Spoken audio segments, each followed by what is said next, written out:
Olá, muito boa noite para você. Hoje é quinta-feira, dia 18 de janeiro, e o Jornal Band Minas está começando agora.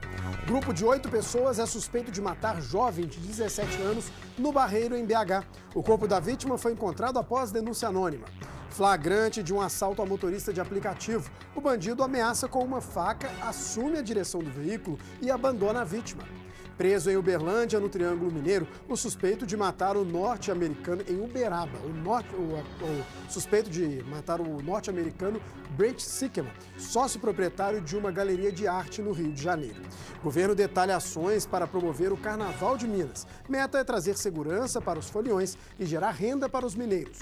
Você vai ver também as notícias do futebol, com o jogo treino do Cruzeiro e contagem regressiva para o início das partidas oficiais. Essas e outras notícias agora, no JBM.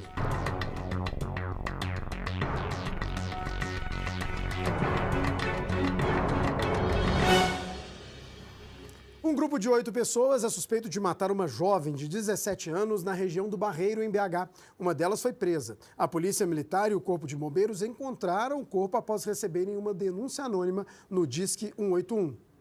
O corpo foi encontrado enterrado em uma cova rasa, no alto das antenas da Vila Semig. Para chegar até o local, era necessário subir uma trilha a pé.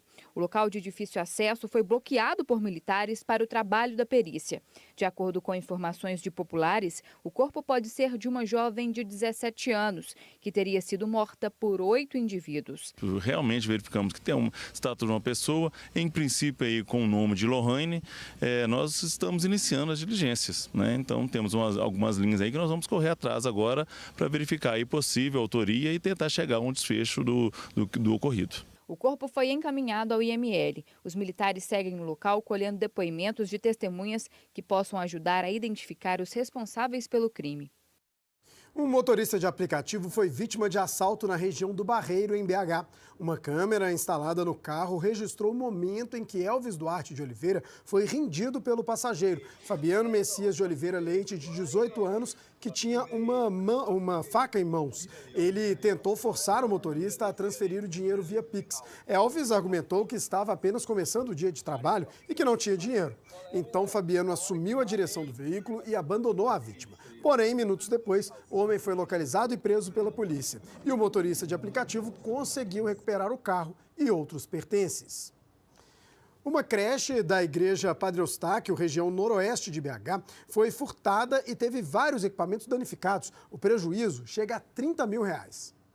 Os muros altos com serpentinas não foram empecilhos para a ação dos marginais. Eles invadiram a creche que seria inaugurada em fevereiro e furtaram tudo que viram pela frente. Toda a fiação elétrica da creche, que vai beneficiar mais de 100 crianças no bairro Padre Eustáquio, foi levada. As caixas e quadros de energia foram quebrados. Nesse banheiro, além de duchas e chuveiros, 2 portas foram levadas. E até o ar-condicionado foi danificado. Toda a parte elétrica foi comprometida seriamente, a fiação toda furtada. O detalhe que chama a atenção é que essa é a segunda vez em menos de 6 meses que os bandidos visitam essa creche. O prejuízo passa de R$30 mil. 30 mil da outra vez, agora 30 mil novamente, mais a mão de obra. Então é um prejuízo enorme e nós vivemos realmente de doações. Para tentar amenizar o prejuízo, os responsáveis pela creche lançaram uma campanha. 17 193 756 0001 05. Ação Social Padre Eustáquio. A Polícia Civil prendeu um homem suspeito de matar um idoso em Santa Luzia, na região metropolitana de BH. O corpo do idoso de 64 anos foi encontrado já em estado de decomposição nesta casa, no bairro Boa Esperança, em Santa Luzia, local em que a vítima morava. Os trabalhos da perícia comprovaram que Vicente Fernandes dos Santos, de 64 anos, foi assassinado. Identificou lesões compatíveis com arma branca, lesões pérfuro-cortantes. A polícia começou a investigar quem poderia ter cometido o crime e chegou até um vizinho da vítima, um homem de 45 anos. Ele foi visto entrando e saindo da casa de Vicente inclusive levando alguns pertences do idoso.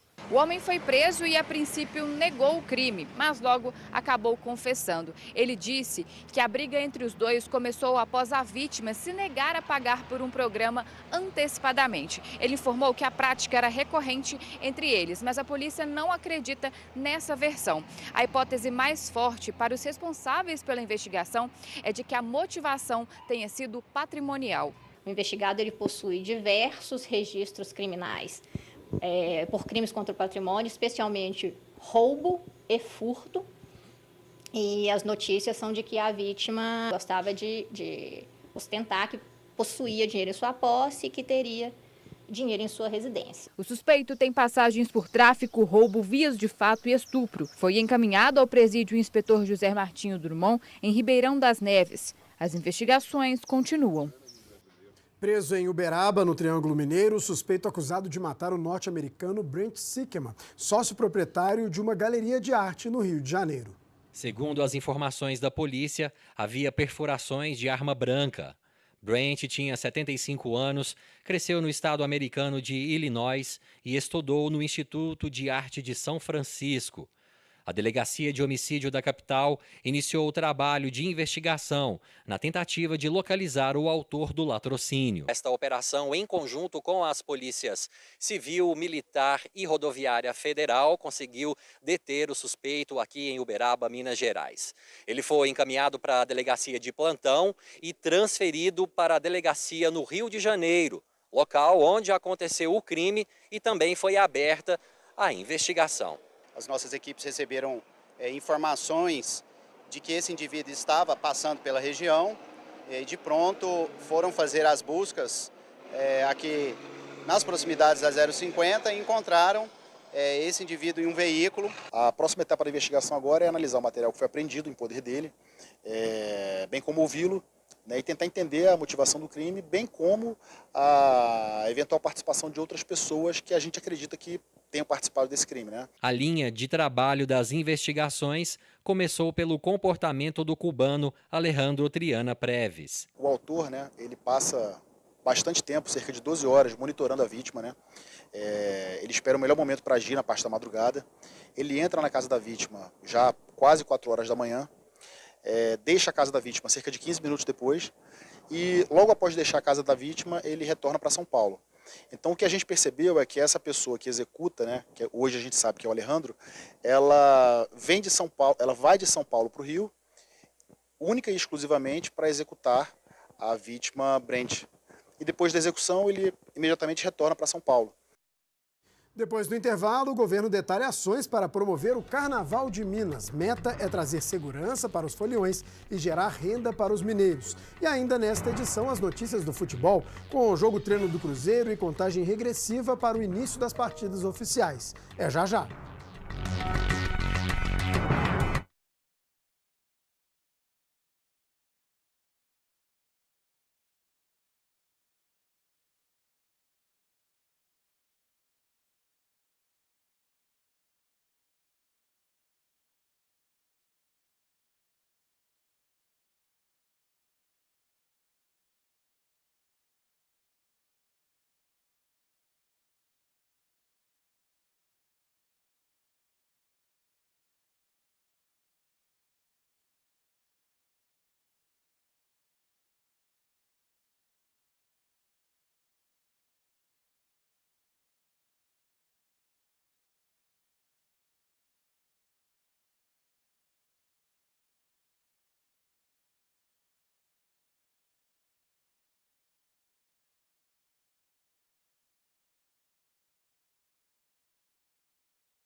O governador Romeu Zema detalhou hoje as ações para promover o Carnaval de Minas. A meta é trazer segurança para os foliões e gerar renda para os mineiros. A expectativa é de recorde no carnaval. O Carnaval de Belo Horizonte, sem dúvida, é o maior carnaval do estado, que está recebendo apoio da CEMIG, da CODEMIG, CODENGE, e o mesmo nós temos feito com relação ao interior. São esperados mais de 12 milhões de foliões e turistas em Minas Gerais, 6,6 milhões no interior e 5,5 na capital. A oportunidade para Minas Gerais é muito grande porque nós não estamos falando só da hospedagem e do deslocamento, nós estamos falando do consumo da nossa culinária, nós estamos falando da compra que acontece nos nossos shoppings, nos estabelecimentos comerciais de rua.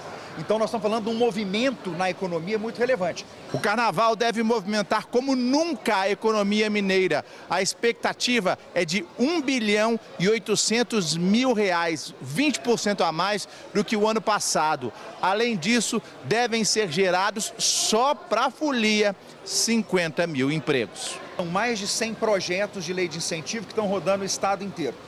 Mas, além da parte financeira, a nossa atuação é em mais de 450 municípios para o carnaval, com política de carnaval. Seja com estratégias de segurança pública da Polícia Militar, da Polícia Civil e do Corpo de Bombeiros, seja com a atuação das nossas secretarias, tanto a de turismo, que organiza, cadastra e incentiva os blocos, quanto das secretarias de desenvolvimento social e de infraestrutura que atuam para garantir que a gente consiga chegar, consiga sair e que faça isso com segurança.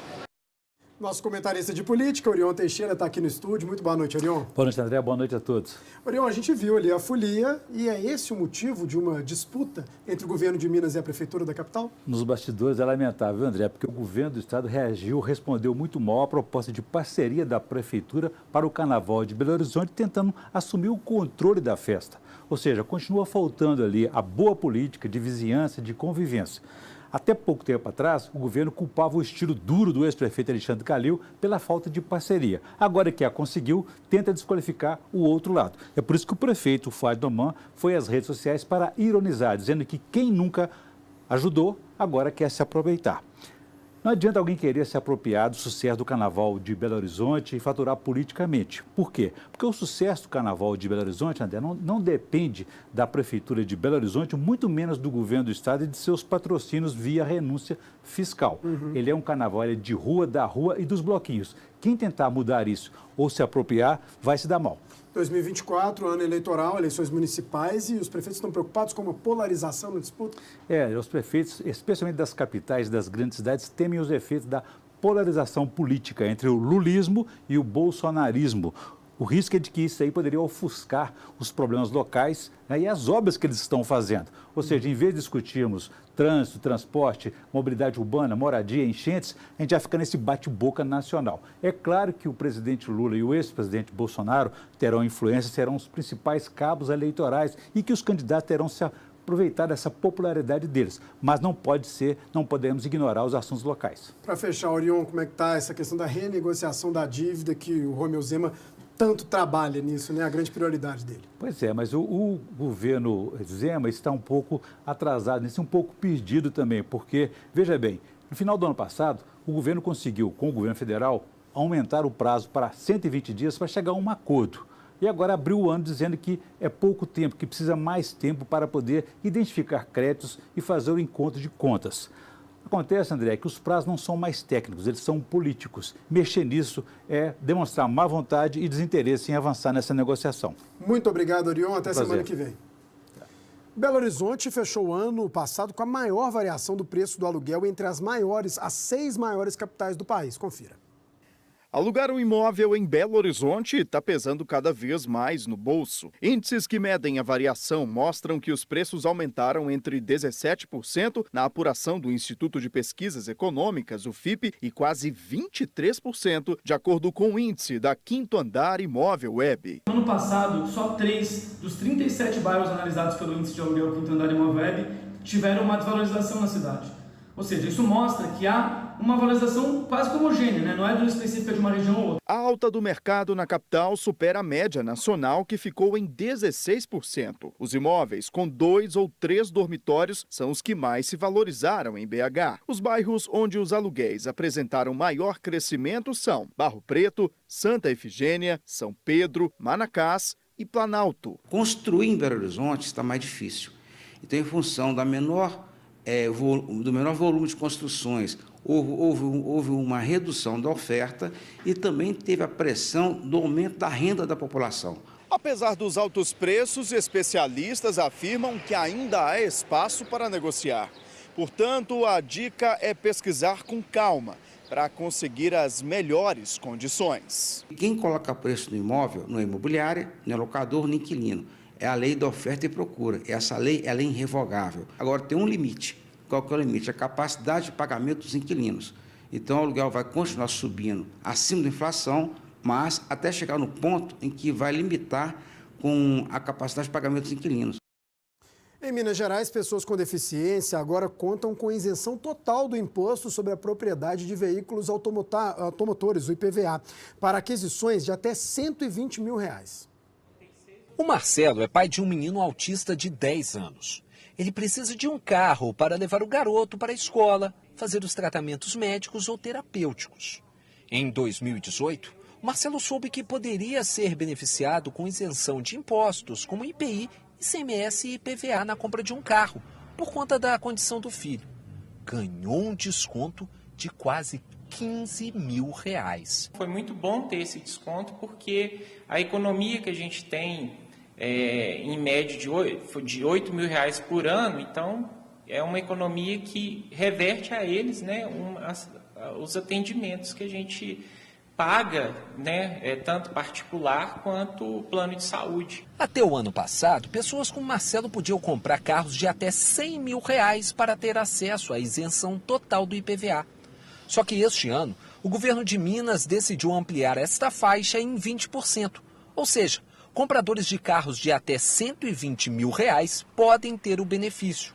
Condutores com deficiências físicas e também pessoas com autismo, síndrome de Down e outras limitações se enquadram entre os que podem requerer o desconto. As orientações todas estão no nosso site, né, em www.fazenda.mg.gov.br, tudo de forma digital, né, via web, não há necessidade de presencial, é só mesmo preencher os formulários, anexar a documentação e aguardar, né, gera o número de protocolo e aguardar a análise e se tiver direito, vai ser deferido automaticamente. Para se ter uma noção da economia, só com a isenção do IPVA, quem comprar um carro no limite máximo estabelecido pelo Estado vai deixar de desembolsar R$4.800 só com a quitação do imposto. O governo mineiro estima que somente neste ano, aproximadamente 4 mil pessoas devem se juntar aos 27 mil beneficiários que já estão nessa situação em todo o estado. Só quem tem uma pessoa com deficiência dentro de casa sabe o impacto orçamentário que isso gera na família. Então, qualquer economia é muito bem-vinda para a família. Ela pode, por exemplo, usar essa economia do IPVA para fazer adaptações necessárias no veículo que ela está comprando. Vai valer a pena porque eu vou estar com um carro zero, com uma diferença pequena na aquisição, está proporcionando também um conforto maior, né? Depois do intervalo, tem as notícias do futebol com jogo treino do Cruzeiro e contagem regressiva para o início das partidas oficiais. A gente volta daqui a pouco.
A cor dos olhos ganhou destaque nas redes sociais nos últimos tempos, mas especialistas alertam que o procedimento é de alto risco.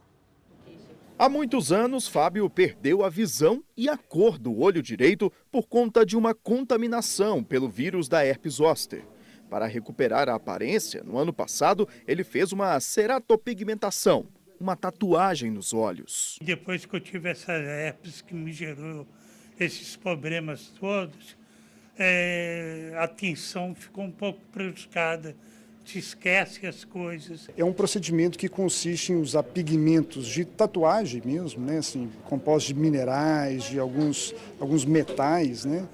Que são colocados dentro da córnea, não na íris, não na estrutura original da cor dos olhos, mas numa estrutura na frente da íris, que é a córnea. A tatuagem viralizou nas redes sociais depois que essa brasileira postou este vídeo em que mostra o resultado da cirurgia feita na Suíça, que a deixou com os olhos azuis. A ceratopigmentação é considerada um procedimento cirúrgico de risco. Também por esse motivo, ela não é indicada pelo Conselho Brasileiro de Oftalmologia para fins estéticos, ou seja, em pacientes que têm olhos saudáveis. Esse é um procedimento que envolve a utilização de um laser específico que cria um corte nessa lente na córnea, através do qual a gente coloca esses pigmentos da tatuagem. Esses pigmentos, eles se dissolvem. Então, às vezes, essa mudança de cor de olho, ela pode se desfazer ao longo do tempo, né?